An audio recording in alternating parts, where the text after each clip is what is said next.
आज हम अपना सेकंड पेपर कर रहे हैं। पेज नंबर है 538।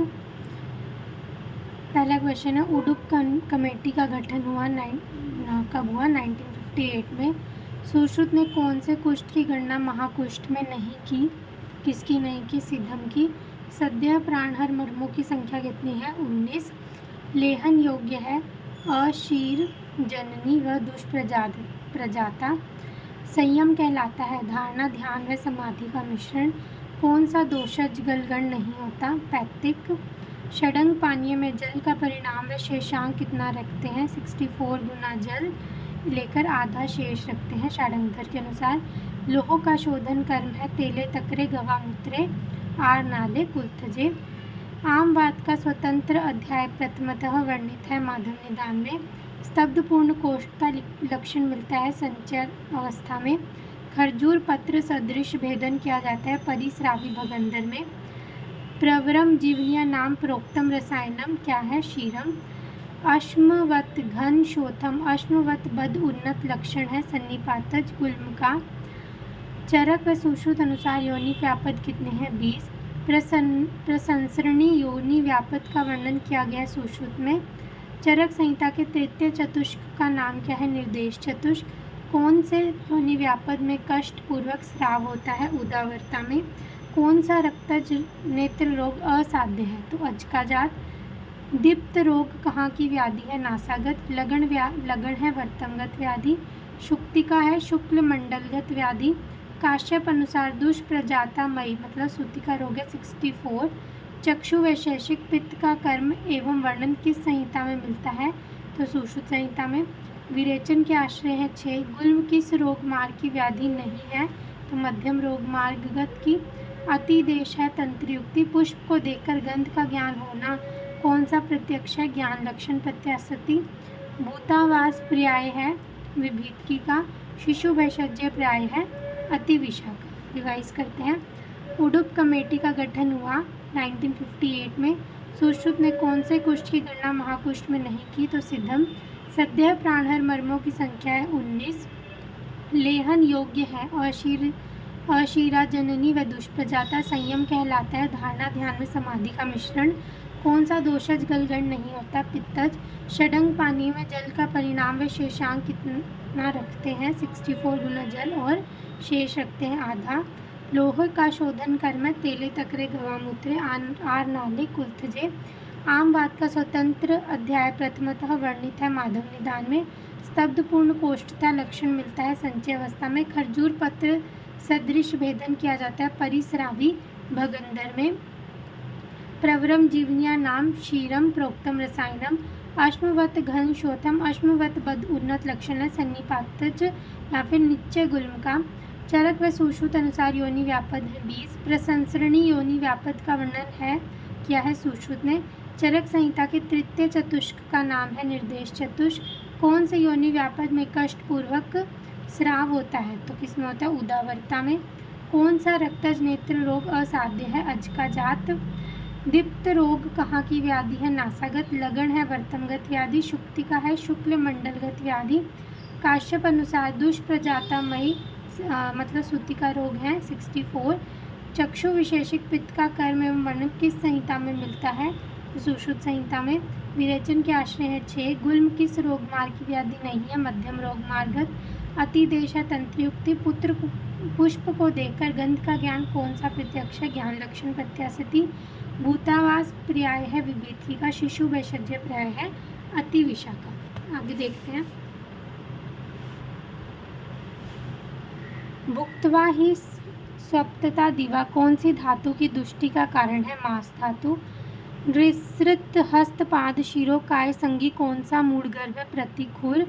द्रव्याद उपपोथित तोय तत्पुनर्निदेशी संस्थिता लक्षण है शीत का। शब्द अर्ची जल संवहन होता है रस धातु का। दिन में विकसित होता है एवं रात्रि में सोने पर सो जाता है कहा गया हृदय के लिए। हेतु लिंगे प्रश्मने रोगाणाम अपुनर्भव लक्षण है राजाओं के भिषक का। किस मास में शिशु का भार दोगुना हो जाता है? पंचम मास में। छठे मास में शिशु के सिर की परिघी मतलब सरकमफ्रेंस कितनी होती है 17 इंच। मेरु रज्जु की लंबाई कितनी होती है 45 सेंटीमीटर। वातज शोथ में प्रयुक्त लेप में घृत की मात्रा होती है 1/4 भाग। दशांग लेप में घृत की मात्रा होती है कल्क के पंचमांश। रसरत्न समुच्चय में मूषाओं की संख्या 17। आरगवती अध्याय में वर्णित यवागुओं की संख्या 28। रेनिन हार्मोन कहाँ से स्रावित होता है वृक्क से। विटामिन B12 का संग्रहण कहाँ होता है यकृत में। जांगम विष के अधिष्ठान है 16। सुश्रुत अनुसार बंध है 14। सुश्रुत ने फेनाश्म व हरताल को वर्गीकृत किया धातु विषयों में। दर्वीकर सर्पों की संख्या है 26। व्यवहार आयुर्वेद अनुसार फौजदारी न्यायालयों की संख्या है 4।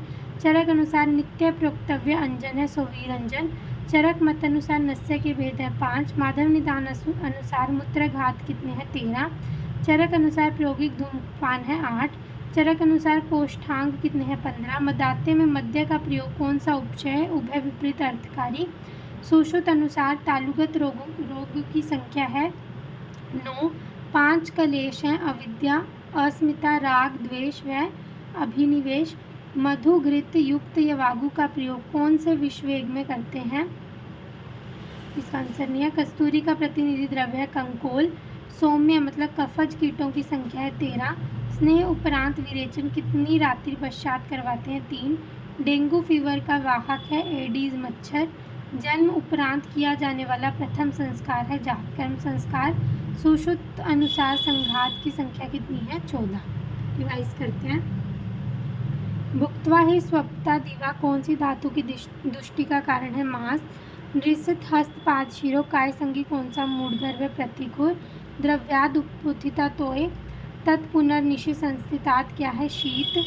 शब्द अर्ची जल रुतनवात संवहन क्या होता है रस धातु का। दिन में विकसित होता है रात्रि में सोने पर सो जाता है हृदय के लिए। हेतु लिंग प्रश्न ने रोगा अपुनर्भव लक्षण है राजाओं के भिषक का। किस मास में शिशु का भार दुगना हो जाता है पंचम मास में। छठे मास में शिशु के सिर की परिघी कितनी होती है 17 इंच। मेरु रज्जु की लंबाई कितनी होती है 45 सेंटीमीटर। वातज शोथ में प्रयुक्त लेप में घृत की मात्रा कितनी होती है 1/4 भाग। दशांग लेप में घृत की मात्रा कितनी होती है कल्क से पंचमांश। रसरत्न समुच्चय में मूषाओं की संख्या कितनी है 17। आरगवधीय अध्याय में वर्णित यवागुओं की आरगवधीय अध्याय में नहीं है यवागु किसमें है अपामार्ग तंडुलीय अध्याय में वर्णित यवागु की संख्या 28। रेनिन हार्मोन कहाँ से स्रावित होता है वृक्क से। विटामिन B12 का संग्रहण कहाँ होता है यकृत में।